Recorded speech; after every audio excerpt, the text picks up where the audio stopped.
you check the children? Show a little match sometimes. Hi, I'm Chucky. Wanna play? Sometimes that is better. You're gonna need a bigger boat. What's up, everyone? Welcome back to the Horror Show. I'm Cecil, Laird, here to review a game just a few years later than everyone else. But it's one that I definitely wanted to get to. Here's an unexpected benefit of the quarantine and the not being able to work. I'm able to get to a lot of the games that I hadn't been able to get to for a long, long time. And a couple of the horror ones were on that list. The next one to do is Resident Evil 7. So I started this way back when it came out. You guys can actually go back and see a few Let's Plays that we did of it. We started it on the regular version, and then I got the PSVR, so we got the PSVR, and we started it on the PSVR, but I never actually got around to finishing it. I never passed the Bug Lady fight, Marguerite. And so I was like, well, after having played Resident Evil 2 last year and Resident Evil 3 this year, the remakes of both, I was like, why haven't I finished Resident Evil 7 yet? And when I started to replay it in VR, I remembered, it makes me sick. I can't play it in VR like I wanted to. I tried to, and the first time around years ago, I started to get sick after about an hour. Now I get sick after about a half an hour because I don't do the incremental turning like they advise you, because when I'm trying to aim, and if I incrementally turn, it's throwing my aim off all over the place. So I kept it on smooth because that's how I like to play my games, with the smooth turning. But man, that makes you sick after a while, or makes me sick after a while. So I wasn't able to play it. So I went ahead and just completed it regular style, and I completed all the story DLCs, the Daughters, the Not a Hero, and the End of Zoe DLCs. So I got to play. I played 21 also. That was pretty fun. But they were, nice continuations of the actual story, if short ones. And this game ran me about 10 hours or so. So it was not a short game, but it was fun. I mean, it's a different sort of thing. Resident Evil kind of reinvents itself every number of years. It started off with the fixed camera tank controls of the first 4 games, really, 1, 2, 3, and Code Veronica. And then Resident Evil 4 took it in a over-the-shoulder, action-oriented way, and we got that for 4, 5, and 6. And then Resident Evil 7 started with a first-person perspective. Not one that you can switch from, first and third person, just straight up first person, because they also made the game entirely available to play in VR. This is not a short VR game. This is a true 10-hour Resident Evil experience that you can play in its entirety in VR.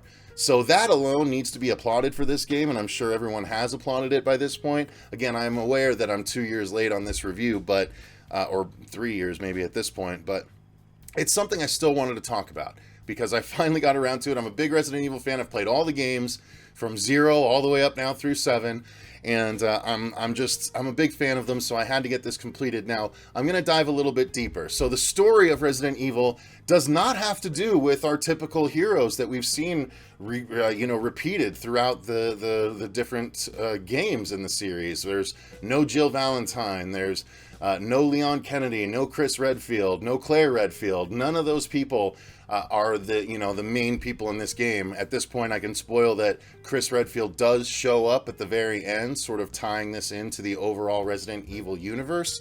But before that, there is absolutely no one that we've seen before in this game. So it starts off with as you're a character named Ethan, who has lost his girlfriend Mia. She's been thought to be missing for 3 years when he suddenly gets an email from her saying, "Don't come find her." It's a silly plot device because, if she actually didn't want him to come find her, she would just not have emailed. But it actually digs into that a little bit. She's kind of under a bit of control. She thinks she can get away and then realizes she can't. But nonetheless, she gets this email out, and Ethan, she gives the location of the Baker farm. And so Ethan, it's in Louisiana, I believe, and Ethan goes and finds the house and is pretty immediately thrown into some crazy things because he finds Mia. You find Mia really quickly in the game, and she very rapidly turns on you, and her face goes all, you know, black veiny and everything, and she's super strong, and she literally cuts off your hand in like the first hour of the game while you're just looking around trying to get accustomed to everything. And so you end up having to fight her and escape, and before you can actually escape, you're greeted by Daddy Baker, who lays you out, and then you wake up facing the Baker family. You see Grandma Baker, you see Marguerite Baker, who is the crazy wife, you see Daddy Baker, the husband, and you see their son Lucas Baker. And you see the nastiness that is their house and this meal that she's cooked up, which is just, it looks like just entrails and everything like that. So the game immediately puts you in a really gross, disturbing atmosphere.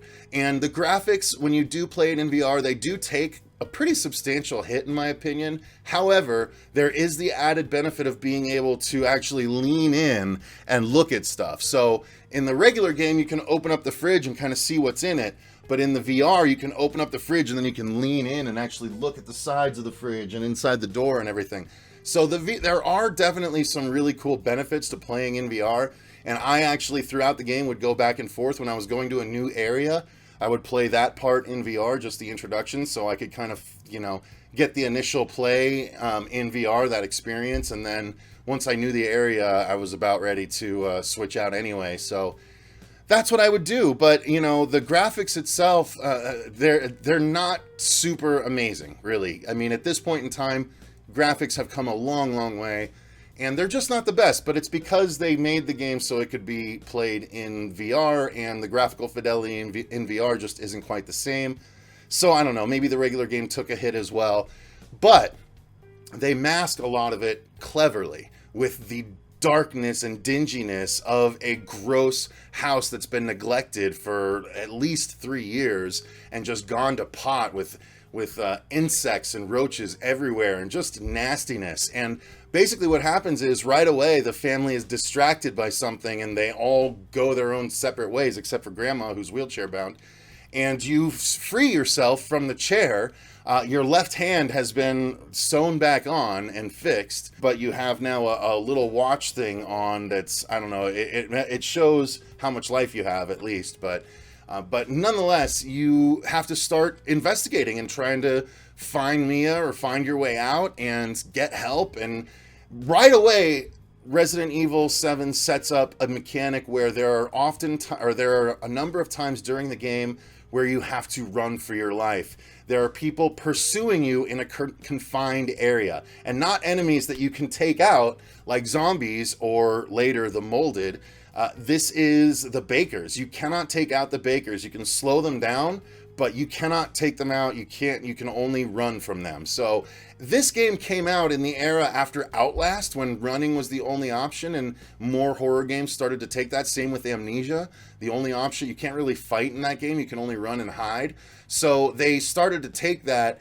They added that into the Resident Evil formula. There's still the weapons that you get and can upgrade through. Actually, no, I don't think you can really upgrade them. You can fix guns, but you can't upgrade them in this one. There's not like parts or anything, but you still get all the standard weapons, the pistol, the shotgun, the grenade launcher, things like that.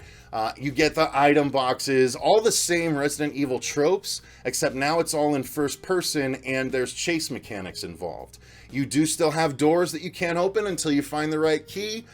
You do still have herbs that you can combine. You do still have first aid sprays and things like that. Actually, it's first aid liquid in this that you just pour on your hand, so it's kind of a weird thing. I don't know how pouring liquid on your hand heals your whole body, but whatever. It's a little nitpick. But yeah, so that's where you go. You got to escape the Baker family. You do find out that Mia is still around, because you can't really kill her because she's been infected by whatever has infected the Baker family, and you have to try and get both of you out of there before you get killed or are forced to join the family. And the encounters with the Bakers, those are sort of the boss encounters, and they don't die easy or once, let's say. Like, it's crazy how intimidating the Baker family is as bad guys. Like, they're all their own sort of Weskers. So if you're familiar with the franchise, Wesker is kind of, for a long time, the unkillable bad guy that when he shows up, all you can do is really pause him for a while and get away. That's what the Bakers are. But every boss encounter kind of is a little bit different. And let me just say that some of the imagery for the boss encounters are truly disturbing. Daddy Baker is just the amount of damage that he can take. That's disturbing in and of itself. I mean, at one point he blows his own head off in front of you and still is fine after that. Marguerite, though, the insect lady, that boss fight is disturbing because her body kind of warps and she becomes this long-armed, long legs thing that like crawls around like a spider and stuff like that. Not a spider, she's still her human form, but her arms are now just twice as long and her legs are twice as long. So it's just disturbing imagery, kind of more Silent Hill-esque imagery than Resident Evil imagery. There's no zombies in this. There's no zombies in this at all. It's just the Bakers and the Molded. The Molded are these kind of black tar creatures that end up showing up in the second 2/3 of the game. And it all ties in with who the big bad really is, which I gotta say, the reveal of who the big bad is was a bit surprising because there's another member of the Baker family that you find out about later, and when it all shakes out, it's kind of interesting because the whole time there's this other family member, the Baker grandmother, that just pops up at random times and disappears and moves around. It's just really odd, but she doesn't say anything. She just like stares at you. And so, I don't know, there's a lot of really creepy things in this game. They did really a great job at atmosphere in this game. So good at atmosphere. The visuals may not be the best, but the atmosphere is amazing. So there's lots of scares. There's lots of fight for your life tension. Once you do get more and more ammo, it becomes obviously just a little bit less scary to face all these monsters that you've faced and stuff like that. It's really only the boss encounters that throw new things at you. But it is just an impressive, different entry into the Resident Evil franchise. I cannot stress enough that if you're a fan of the Resident Evil franchise but somehow skipped this one because you didn't like what you saw, it's very much worth a visit. Very much worth a visit. So, and the Not a Hero DLC starring Chris Redfield, the more action-centric follow-up to the main story, that is free. You just get that when you buy the game itself. So, it's a worthwhile package, especially if you haven't played it. If you have played it and you have the time now while you're quarantined, I suggest revisiting it. But overall, while there were some things that ended up being a bit lackluster for me, the whole thing was still a really enjoyable time, and one that I generally will sell back my games because I know I'll never play them again.